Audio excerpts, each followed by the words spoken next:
Good morning guys. Last लेक्चरमध्ये आपण जे के फ्लिप फ्लॉप बघितलं, नंतर edge triggering and race around condition काय असतं ते बघितलं.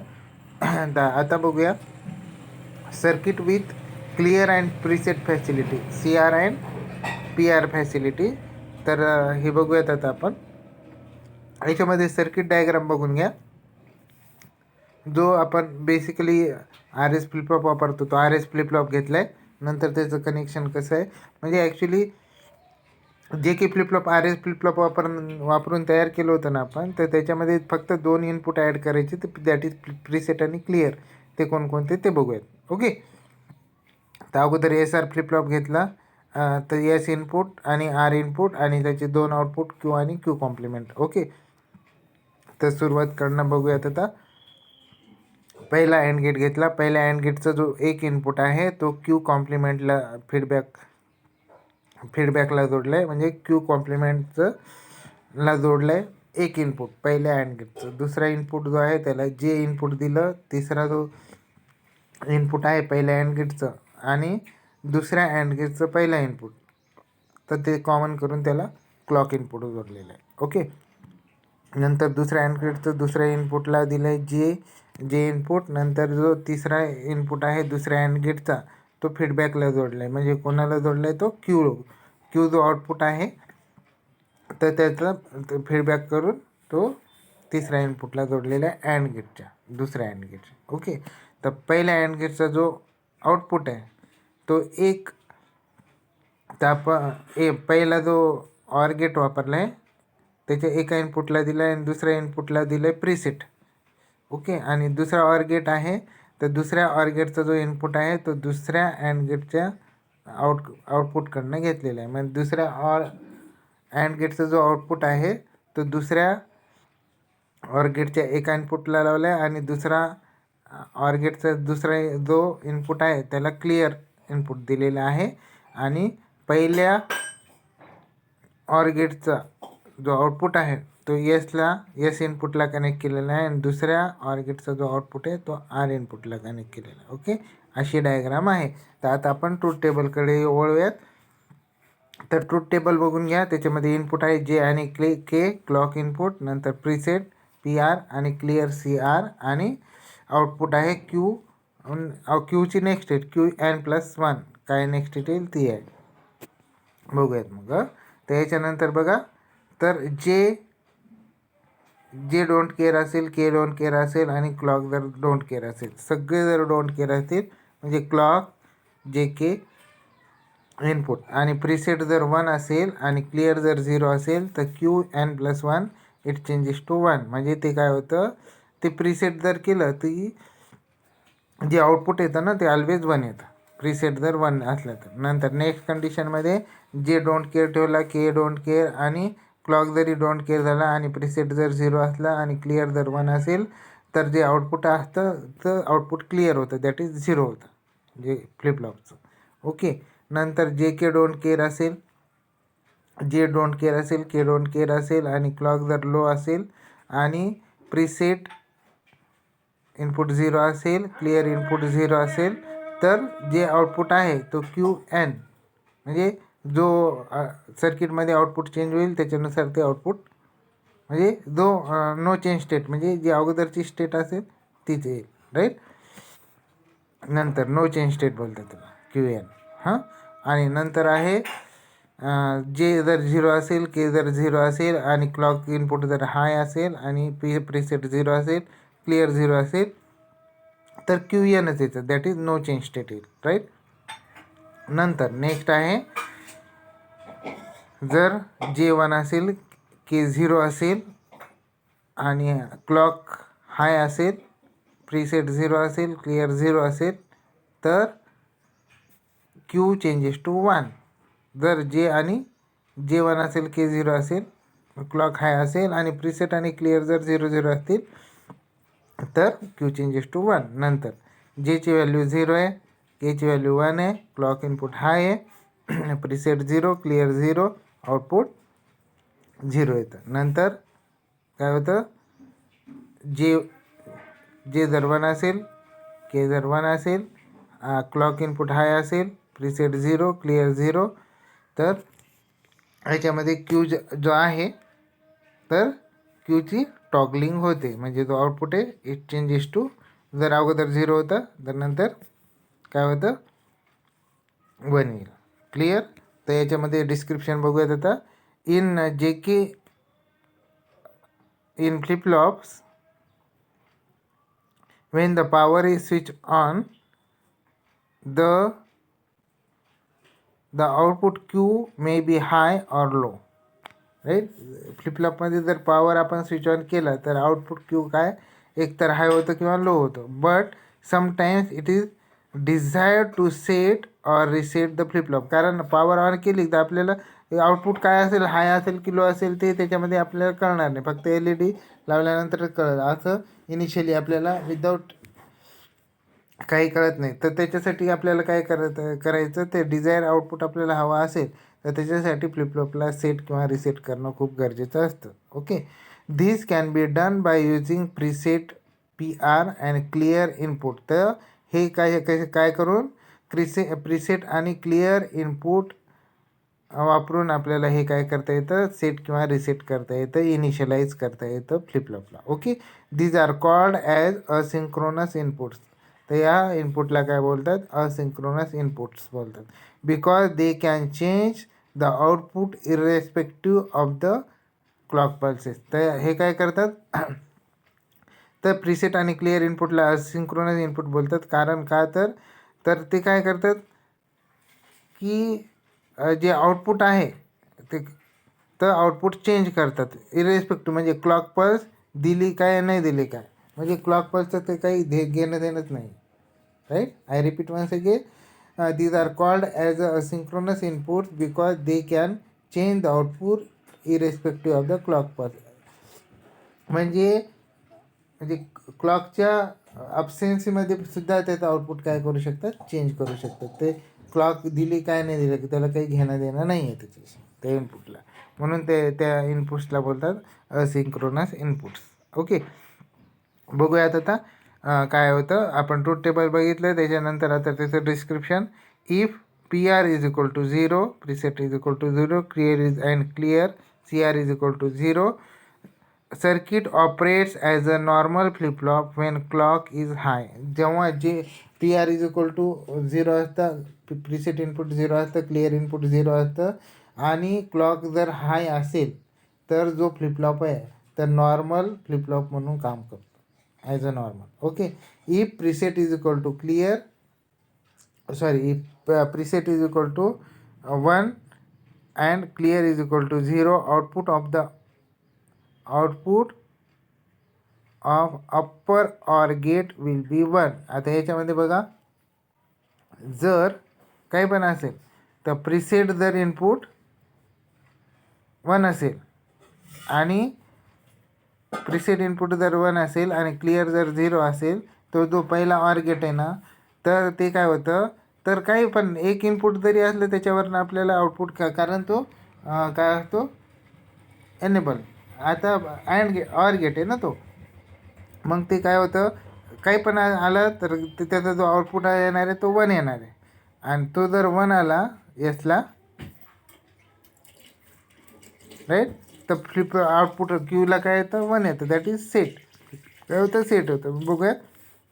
If PR is equal to 1 and CR is equal to 0, output of upper OR gate will be 1, flip flop is set. मग ऑर गेटचा जो आउटपुट आहे तो 1 येतो आणि फ्लिपफ्लॉप सेट होतो. म्हणजे काय, तो एसला दिलेला इनपुटला, आणि त्याचं एसला जर 1 असेल तर क्यू काय येतो, 1 येतं, दॅट इज फ्लिपफ्लॉप सेट. नंतर if PR is equal to 0 and CR is equal to 1, output of the lower or gate will be 1, that is the output is reset or clear. आता याच्यामध्ये बघा, next condition, PR जर 0 असेल, clear जर 1 असेल, तर दुसरा जो ऑर गेट आहे तर त्याचं आउटपुट येतं 1, आणि आरला जर 1 दिलं तर काय येतं, तर क्यू जो आहे तो 0 येतो आणि क्यू बार हा 1 येतो. म्हणजे काय होतं की जो आउटपुट आहे फ्लिपफ्लॉपचं तो रिसेट होतं, म्हणजे दॅट इज क्लिअर होतं, 0 होऊन जातं आउटपुट. आणि मोस्ट ऑफ द वेळा क्यू हेच आउटपुट कन्सिडर करतात, क्यू बार नाही, तर त्याच्यावर डिपेंड. ओके. तर क्यू काय आलं, रिसेट म्हणजे क्लिअर आउटपुट आलं. मग बघूया, both terminals preset and clear should never be made one as this lead to uncertain output. मग याच्यासाठी काय, याचे एवढं लक्षात ठेवायचं, टर्मिनल प्रीसेट आणि क्लिअर जे इनपुट आहे ते तिथं रिसेट झालं आहे चुकून, प्रीसेट आणि जो क्लिअर इनपुट आहे तर ते काय, तर वन वन करता येत नाही. तर त्याच्यामुळं काय आपल्याला अनसर्टन आउटपुट मिळतं, म्हणून म्हणजे वेगळंच आउटपुट मिळतं. तर त्याच्यासाठी नॉर्मल कंडिशनमध्ये जर फ्लिपफ्लॉपला ऑपरेट करायचं असेल तर preset and clear should be 0 0. Okay, याच्यामध्ये कोणाला काही क्युरी आहे का, नाही आहे, ठीक आहे. आता बघूया आपण T and master slave J K flip flop. Okay, तर टी टाईप आणि master slave J K flip flop काय आहे ते बघूया. It is nothing but a J K flip flop permanently connected to toggle mode. Hence it is toggled flip-flop or T-type flip-flop. It has only one input T. Figure 5.8a shows the diagram of T flip-flop. It is known as the divide by 2 circuit because it gives 0 to 1 transition at the first clock pulse and 1 to 0 at the next clock pulse. 2 input pulses are required to have a 1 output pulse. If input square wave has frequency of 4 kilohertz, then the output of flip flop will give 2 kilohertz as illustrated in figure 5.8b. आता याच्यामध्ये बघा, जे K flip-flop जर permanently जर आपल्याला toggle मोडमध्ये हवं असेल तर त्याच्यासाठी टी टाईप ऑफ फ्लिपफ्लॉप तयार केलेला असतो. तर टी टाईप फ्लिपफ्लॉपची आपल्या डायग्राम बघायची आहे नेक्स्ट पेजवर. आणि नंतर ह्या फ्लिपफ्लॉपला डिवाइड बाय 2 फ्लिपफ्लॉप बोलतात, कारण याच्यामध्ये एका म्हणजे काय होतं, एक जर आपण पल्स दिली तर because it give 0 to 1 transition at first clock, पहिल्या क्लॉकला 0 to 1 ट्रान्झिशन देतं अँड दुसऱ्या क्लॉकला काय देतं, 1 to 0 ट्रान्झिशन देतं. मग त्याच्यामुळं काय होतं की 2 पल्सेसमध्ये ते एक आउटपुट देतं, म्हणून याला डिवाइड बाय 2 सर्किट बोलतात. आणि म्हणजे जर स्क्वेअर वेवची जे इनपुट वेव आहे स्क्वेअर वेव त्याची जर फ्रिक्वेन्सी 4 किलोहर्ट्ज असेल तर हा जो फ्लिपफ्लॉप आहे आपल्याला डिवाइड बाय 2 म्हणजे 2 किलोहर्ट्ज फ्रिक्वेन्सी देतं. ते कसं बघूयात आता. ओके, तर याच्यामध्ये बघा आपण टी टाईप ऑफ फ्लिपफ्लॉपमध्ये काय वापरले की जे आणि के काय केलं, कॉमन केलं इनपुट आणि त्याला काय केलं, VCC जोडलं, दॅट इज टॉगलिंग. आणि तो negative edge trigger clock pulse दिली बबल देऊन, ते काय आलं, ट्रिगरिंग सिम्बॉल दिलं म्हणजे ॲरो सारखं सिम्बॉल दिलं आणि त्याचे आउटपुट आहे क्यू आणि क्यू बार. ओके, तर याच्यामध्ये बघा आता निगेटिव्ह एज ट्रिगर आहे ना, तर फॉलिंग एजला काय होतं, आता आपण इकडं अगोदर बघून घेऊया टायमिंग डायग्राममध्ये.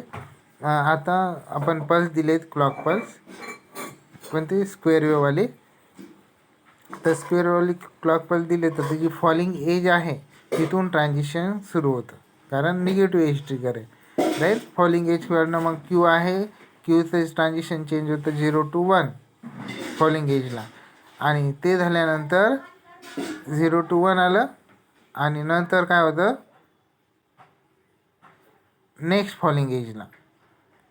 ओके, तर नेक्स्ट फॉलिंग एजला काय होतं की त्याचा जो ट्रान्झिशन आहे कोणाचं, फ्लिपफ्लॉपच्या आउटपुटचं, तो काय होतं 1 to 0 चेंज होतं. इथं डायग्राममध्ये बघा पल्स नंबर 2मध्ये काय होतं, म्हणजे आता जी इनपुटची जी पल्स आहे 4 किलोहर्ट्जची, तर त्याच्यामध्ये बघा दुसरी जी पल्स आहे त्याचा निगेटिव्ह एज ट्रिगर जो आहे निगेटिव्ह, आणि तिथून ट्रान्झिशन होतं 0 to 1 झालं. आणि नंतर नेक्स्ट जी तिसरी पल्स आहे त्याचं निगेटिव्ह जो फॉलिंग एज आहे तर तिथून आउटपुट ट्रान्झिशन चेंज होतं, दॅट इज 1 to 0, राईट. म्हणजे वरची जर 2 क्लॉक सायकल असेल तर खाली आपल्याला आउटपुटला काय येते, दॅट इज 1 क्लॉक पल्स येते. म्हणजे काय, जर इनपुट फ्रिक्वेन्सी असेल क्लॉकची 4 किलोहर्ट्ज तर आउटपुट क्लॉक फ्रिक्वेन्सी मिळते 2 किलोहर्ट्ज. ओके, तर बघूया आता. तर याच्यामध्ये if n flip flops are connected in series then its output clock frequency will be calculated by an equation ft divided by n.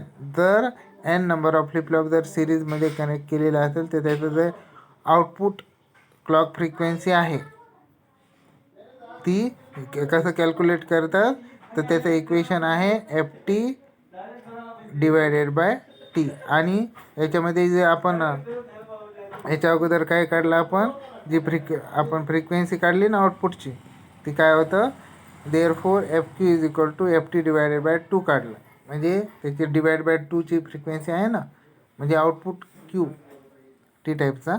तर F Q is equal to F T divided by 2 म्हणजे ती clock time जो आहे, clock frequency जी आहे इनपुटची ती divided by 2 होते. आणि नंतर नंबर ऑफ जर फ्लिपफ्लॉप आपण काय केलं, सिरीजमध्ये जोडले, तर त्याचं जो आउटपुट क्लॉक फ्रिक्वेन्सी जी आहे ती आपल्याला कशी कॅल्क्युलेट करता येते, एफ टी डिवायडेड बाय एनने कॅल्क्युलेट करता येते. ओके, हे झाल्यानंतर आता बघूया याच्यामध्ये कोणाला काही क्युरी आहे का. तर आता बघूया आपण master slave J K flip-flop. तर मास्टर स्लेव जे के फ्लिपफ्लॉपमध्ये डायग्राम बघून घेऊया. याच्यामध्ये काय असतं, सेम आहे, काहीच नाही. मास्टर आणि स्लेव 2 जे के फ्लिपफ्लॉप असतात, तर सेम एज ट्रिगर एक आहे, एज ट्रिगर फ्लिपफ्लॉप, दोन्ही एज ट्रिगर फ्लिपफ्लॉप. तर ह्याच्यामध्ये कसं असतं, एक जे आणि के इनपुट, आणि तो पहिला तो क्यू आणि क्यू बारचा आउटपुट आहे पहिल्या जे के फ्लिपफ्लॉपचं. ते दुसरा जो जे के फ्लिपफ्लॉप जोडलेला आहे त्याच्या क्यू जोडलेला आहे जेला, म्हणजे क्यू आउटपुट. जे दुसरा जो जे के फ्लिपफ्लॉप घेते त्याच्या एका इनपुटला जोडलं आहे जे इनपुटला, आणि क्यू बार जो आहे के इनपुटला जोडलेला आहे, राईट. आणि दुसऱ्या याचं जो आउटपुट आहे ते आहे क्यू आणि क्यू बार. ओके, आणि याच्यामध्ये काय असतं, जे पहिल्या जे के फ्लिपफ्लॉप जो क्लॉक इनपुट आहे आणि दुसऱ्या जे के फ्लिपफ्लॉप जो क्लॉक इनपुट आहे, तर त्याच्यामध्ये एक नॉट गेट जोडलेला असतो, बबल, आणि जोडलेला आहे, आणि त्या कॉम्बिनेशनला बोलतात master slave J K flip-flop. तर हे कसं ऑपरेट होतं बघूया. The master slave J K flip flop is modified version of J K flip flop. Okay, the master slave J K flip-flop आहे ना, ते मॉडिफाईड व्हर्जन आहे जे के फ्लिपफ्लॉपचं. Figure shows one way to build master slave J K flip flop. It is cascaded circuit of 2 JK flip-flops. The first JK flip-flop is called master. It is a positive edge trigger flip-flop, and the second is the negative edge trigger. Refer its symbol as a bubble clock input. It is following the master flip-flop, hence called slave. Okay, the master flip-flop initialize the output according to JK inputs, and it responds at a positive edge of the clock. During this time interval, the slave is off at the falling edge or negative edge of the same clock. The output Q and Q bar are generated by the slave flip-flop. During the negative edge of the master is off. The basic idea is that slave copies the master flip-flop output. It avoids the race around condition during the flip-flop. तर याच्यामध्ये कसं होतं ते सगळं बघूयात आता आपण. तर जे के फ्लिपफ्लॉप आहे त्याची जी क्लॉक आहे ती क्लॉक पल्स जी positive edge trigger clock pulse आहे. आणि जे दुसरा स्लेव जो जे के फ्लिपफ्लॉप आहे तो स्लेवचा जो क्लॉक इनपुट आहे तो निगेटिव्ह एज ट्रिगर फ्लिपफ्लॉप, कारण ते बबल इंडिकेट करतं ते आपण बघितलं. तर त्याच्यामध्ये जे मास्टरला इनपुट दिलं आहे ना, तर त्याच्यानुसार त्याचा जो आउटपुटनुसार स्लेव काय होतं, ऑपरेट होतं, म्हणजे ते फॉलो करतं, म्हणून त्याला काय बोलतात, स्लेव, मास्टर स्लेव. आता याच्यामध्ये ऑपरेशन कसं होतं, जर पॉझिटिव्ह एज ट्रिगरला काय होतं पहिल्या क्लॉकला, तर जे के फ्लिपफ्लॉपचं आउटपुटचं ट्रान्झिशन चेंज होतं. आणि ते झाल्यानंतर तेव्हा हे आपलं जे के फ्लिपफ्लॉप जो आहे मास्टर स्लेवचा तो राहतो ऑफ स्टेटमध्ये. आणि जेव्हा पॉझिटिव्ह एज ट्रिगरला, आणि नंतर निगेटिव्ह एज ट्रिगरला काय होतो, जो स्लेव फ्लिपफ्लॉप आहे तो काय होतो, तो होतो ऑन होतो. आणि जो मास्टर आहे तो काय होतो, तो होतो ऑफ. आणि म्हणजेच काय होतं, ते मास्टरचं जो मास्टर नंतर मास्टरला फॉलो करतो काय, स्लेव, म्हणून त्याला बोलतात मास्टर स्लेव फ्लिपफ्लॉप. आणि याच्यामध्ये एकाच पल्सला हे काय करतं, रेस अराउंड कंडिशन. आपण लास्ट टाइम बघितलं की आपण कंटिन्युअस जर क्लॉक पल्स दिली जे के फ्लिपफ्लॉपला तर सतत काय होते, टॉगलिंग होत राहते. आणि टॉगलिंग जर होत राहते तर आपल्याला लास्ट स्टेज कोणती येते काही कळत नाही. त्या प्रोसेसला बोलतात रेस अराउंड कंडिशन.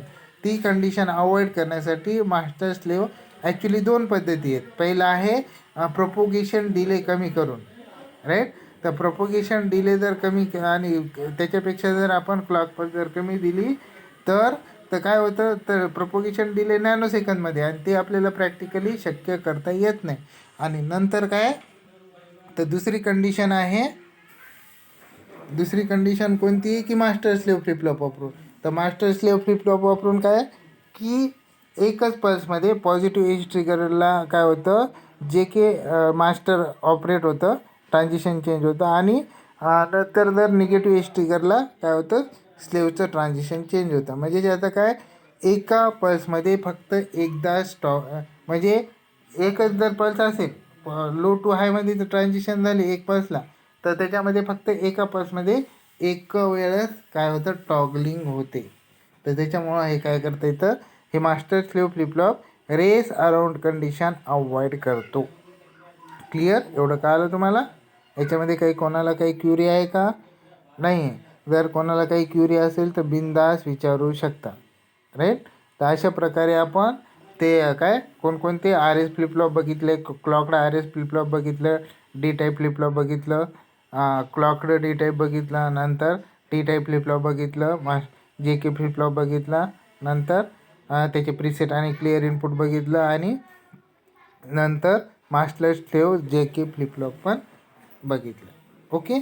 तर याच्यानंतर आपल्याला नेक्स्ट लेक्चरमध्ये बघायचे काउंटर्स. तर हे जरी तुम्हाला थोडंफार कळालं असेल ना, तर त्याच्यानंतर मी ज्या नोट्स पाठवल्यात तर त्या नोट्स अगदी चांगल्या आहेत. म्हणजे ते हँड रिटन नोट्स आहेत, ते पण बघून घ्या. तर त्याच्यामध्ये तुम्हाला कळून जाईल की काय कसं, म्हणजे मास्टर स्लेव ॲक्च्युली गेट वापरून पण आपण ऑपरेट केलं आहे, आणि त्याच्यामध्ये एकदम सोप्या भाषेत दिलेलं आहे. त्याच्यामुळे तुमचं सगळी जी कन्सेप्ट आहे ती क्लिअर होऊन जाईल. ओके, ठीक आहे. नेक्स्ट लेक्चरमध्ये आपण काउंटर्स काय आहे ते बघूयात. तर ठीक आहे, इनफ फॉर टुडे.